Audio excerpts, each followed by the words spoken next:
2008. YFZ raid was never justified.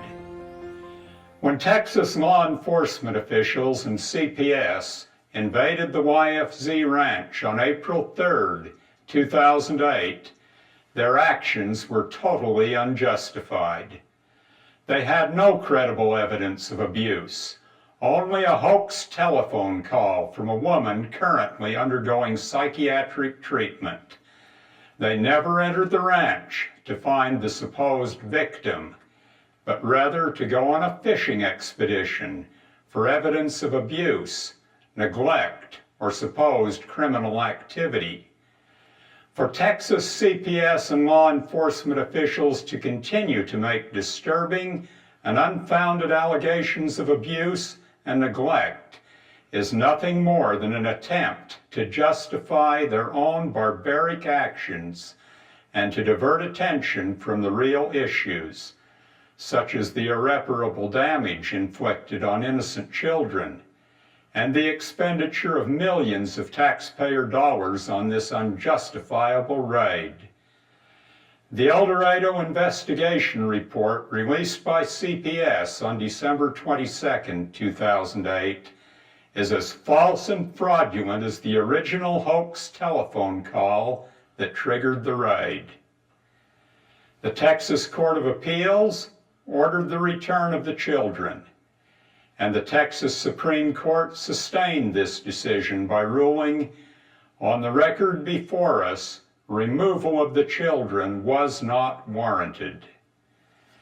Texas CPS has never given reliable information. Shortly after the raid, they leaked news reports of an excessive number of broken bones among YFZ children. This figure was later shown to be considerably lower than the national average. They classified 26 adult women as underage mothers when their true age was backed up by government-issued IDs, and then kept 2 of these women in state custody long enough to kidnap their newborn babies. At the 14-day hearing, they claimed that 5 minor girls were pregnant or had given birth. On April 28th, CPS spokesman Daryl Azair increased the count to 31. The El Dorado investigation report of December 22nd now places the number at 7. When has CPS ever told the truth? They have never acknowledged their former inaccurate statements. They have no credibility. The new CPS report has manufactured 262 cases of child abuse where none existed, by claiming that parents who did not remove their children from a home where they were exposed to the example of an alleged underage marriage were guilty of abuse. What hypocrisy in a state that leads the nation in teen pregnancies.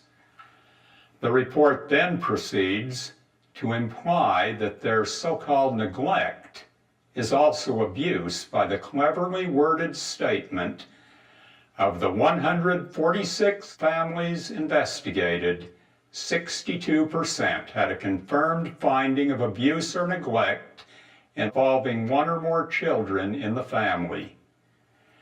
Later in the report, CPS admits that 96% of the YFZ children have now been determined to be safe in their households to the point that there is not a need for court oversight.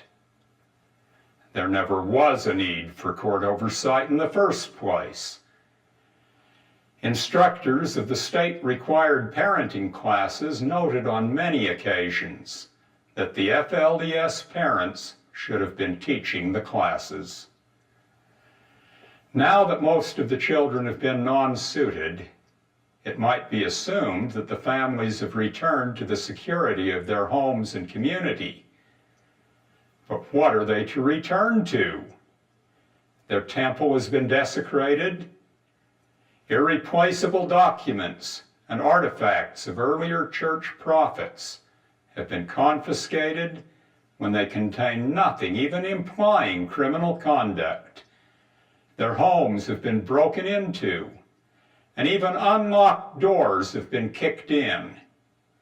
They lost an entire growing season for their gardens and orchards, a very critical situation for a people who, contrary to the common misperception, had not a single person on welfare. Their priceless baby pictures, wedding pictures, genealogy books, diaries, and other personal records have been seized with no prospect of their ever being returned. A formerly self-sustaining community has been reduced to poverty. They now must pay $544,100.77 in property taxes, but their resources have been wasted and their source of livelihood cut off. Texas brags that it has spent over $12.4 million to date on the YFZ raid, including more than $1 million for busing the children from their homes to shelters and foster care facilities, and yet not one penny has ever been given to parents to reimburse them for the millions of dollars they have expended to pay the staggering legal expenses, to visit children scattered all across the state of Texas, or to rent houses and live in cities away from the ranch. Constitutional rights were trampled upon as though they didn't apply to the FLDS. Instead of being presented with search warrants, the people were presented with deadly weapons. When one young mother answered the door, she faced 2 loaded guns, only 12 inches from her head. Her 4-year-old son, his face white with terror, asked, "Mother, are they coming to shoot us?" No, ma'am. The Court of Appeals ruled that officials were not justified in treating the entire ranch community as one household, supposedly covered by a single search warrant. And even the general warrant for the expanded search was not signed until after the searches and seizures already had taken place.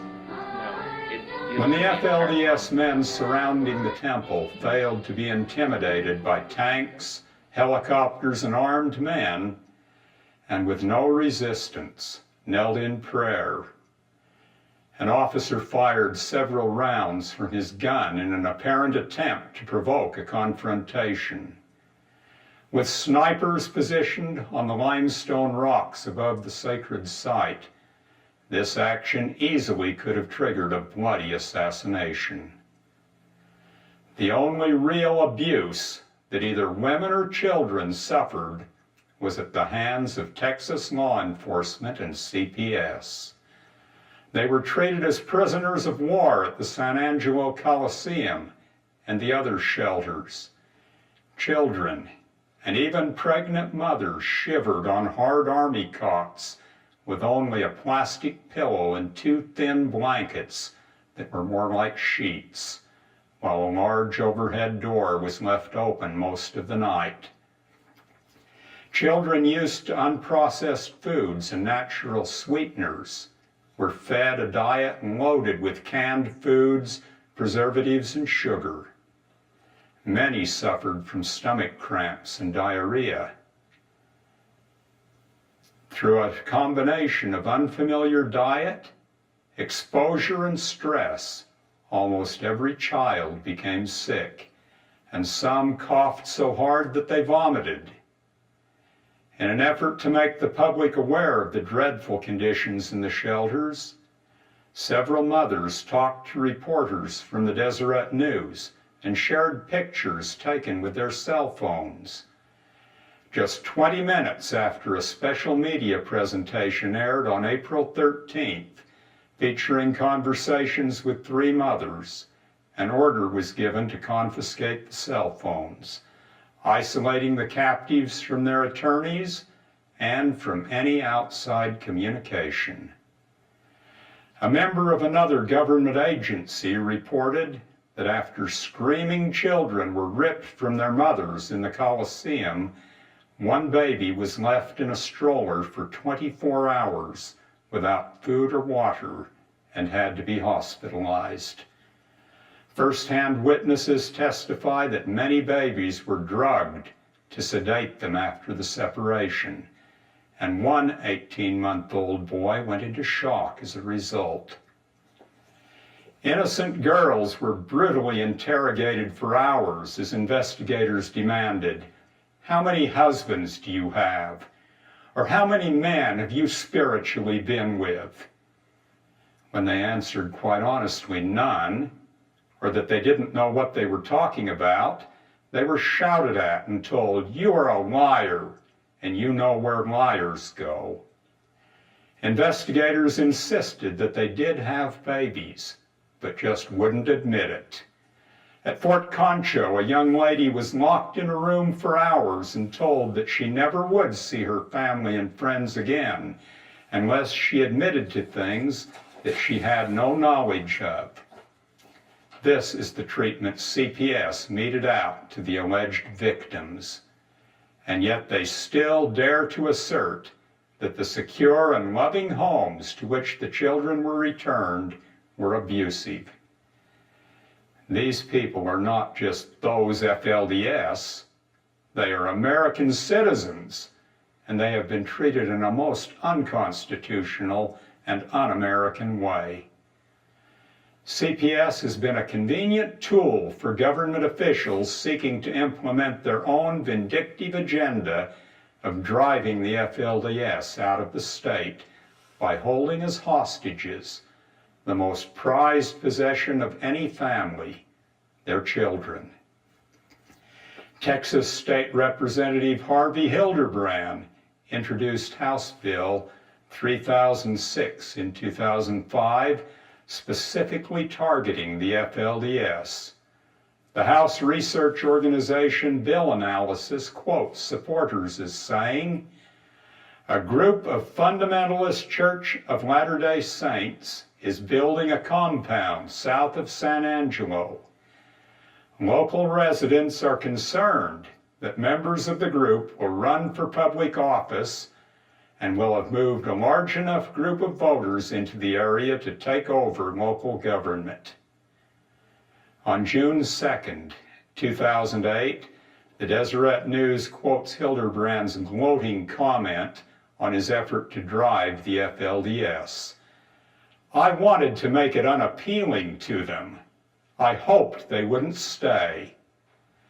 El Dorado Sheriff David Duran is quoted in the Fort Worth Star-Telegram of June 3rd, 2008 as saying, "I believe when all of the criminal charges come forward, it is going to be very hard to practice their beliefs within the state of Texas."